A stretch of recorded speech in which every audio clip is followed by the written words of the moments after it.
Ante todo esto que está sucediendo, el gobierno de Estados Unidos ha pedido a los migrantes que eviten cruzar de manera ilegal el país.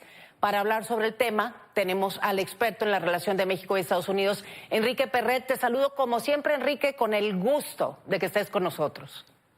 Hola Magda, pues el gusto es mío, aunque sea viernes por la nochecita acá en Washington, pero la verdad es que estos temas vale mucho la pena ahondar, Magda. Sí. Hay probablemente mucha gente que está escuchando, que tiene pues tanto familiares que están en este proceso migratorio, hay gente que vive en la frontera, que desconoce y bueno, toda la información que acabas de dar me parece que es súper relevante. Están cambiando mucho la situación, tanto el término de este título 42, como tú bien decías, algo que se implementó específicamente, pues, o temporalmente por una situación sanitaria en los Estados Unidos, que después permaneció un poco más tiempo de lo que todos hubiéramos esperado.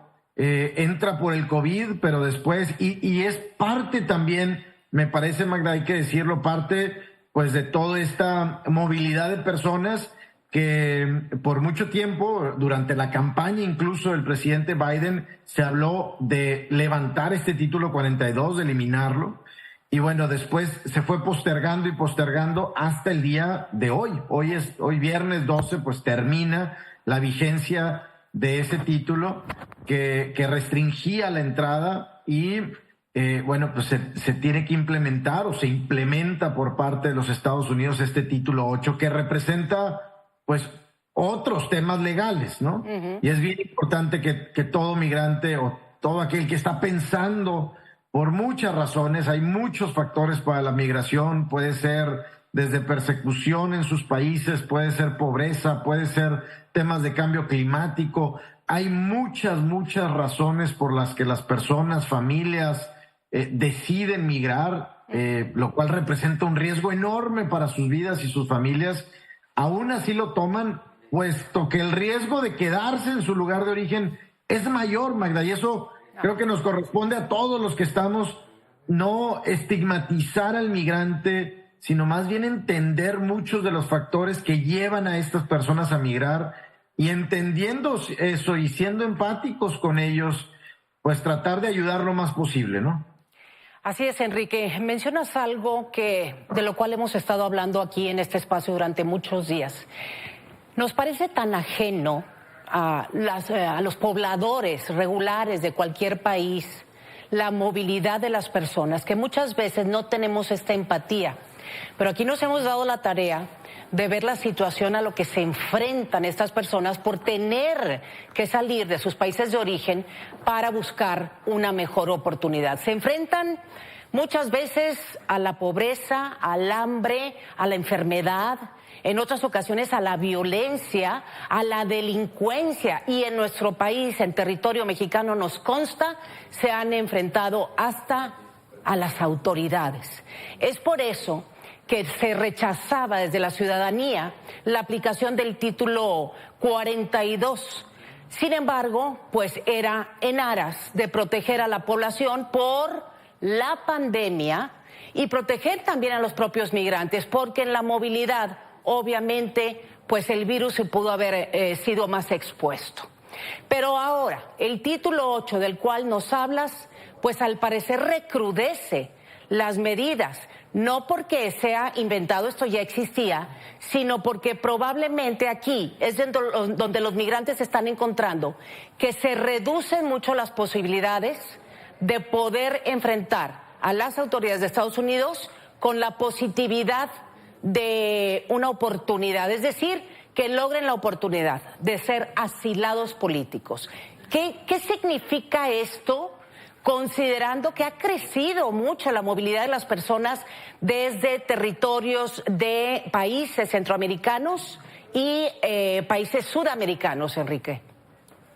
Mira, Magda, por un lado, todos los datos indican que esta migración va a ser un tanto permanente y va a durar mucho tiempo. Es decir, hay muchos países en Latinoamérica, pero no solamente en Latinoamérica, estamos hablando de África, de Europa, estamos hablando de Asia, nacionalidades que nunca habíamos visto en México tratar de cruzar el territorio mexicano por la frontera sur. Nunca habíamos visto estas nacionalidades, hoy las vemos. Eso quiere decir que en el mundo están pasando ciertas cosas que están llevando a la gente a buscar migrar, y eso no hay una solución de corto plazo, ¿no? Dictaduras, pobreza, otra vez cambios climáticos, situaciones extremas de ciertos países, como el caso de Haití, que llevan a la gente a migrar. Y definitivamente Estados Unidos, pues es este país que por su naturaleza, por toda la percepción del American Dream, del sueño americano, etcétera, pues es ese país en el que muchos migrantes añoran llegar, ¿ok? Eso está ahí y va a suceder. Desgraciadamente, Magda, me parece que ciertos países, incluido México, principalmente Estados Unidos, no nos preparamos para esto. Y cuando digo preparamos es destinar los recursos necesarios a las instituciones que tienen que atender el problema. Correcto. Si no podemos detener la migración, la tenemos que saber administrar, ¿no? Sí. Estados Unidos es una población de 350 millones de habitantes, México 130 millones. Estamos hablando de números de miles o cientos de miles de personas migrantes que pudiera ser administrable. Así es. Hoy en día, con una capacidad industrial y con trabajos en ambos países, el índice de desocupación en Estados Unidos y en México está más bajo que nunca. Sin embargo, no se hicieron las inversiones adecuadas. Entonces estamos viviendo, Magda, hoy una situación extrema en la que, desgraciadamente, a falta de instituciones, de mecanismos, de mucha red de protección a los migrantes, Estados Unidos está tomando medidas extremas. Y tú las decías bien, pues al parecer este título 8 es más extremo que el título 42, y en muchos casos va a ser cierto. Estados Unidos, tú recordarás que en diciembre anunciaron, por ejemplo, si no mal recuerdo, para 3 países en particular, Venezuela, Nicaragua y Haití,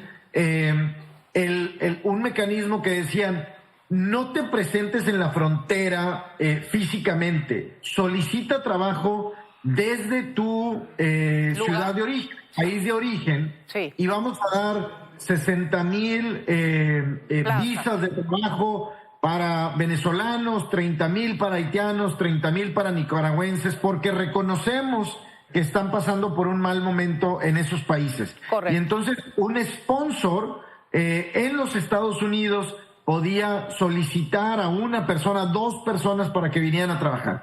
Eso funcionó, Magda. Vimos en enero y en febrero cómo se redujo la migración de esos países. Son mecánicas que funcionan. Eso es una administración del problema. Sí. Pero fue muy tarde. Claro. Estamos muy tarde, Magda. El tema es ese. El tema es que estamos muy tarde. Cuando tú hablas del tema migración en los Estados Unidos, además de que hay una polarización enorme entre republicanos y demócratas, y dentro de los propios partidos, pues hay unas diferencias enormes de quien no quiere que entre nadie a este país o de quien sí quiere que entren.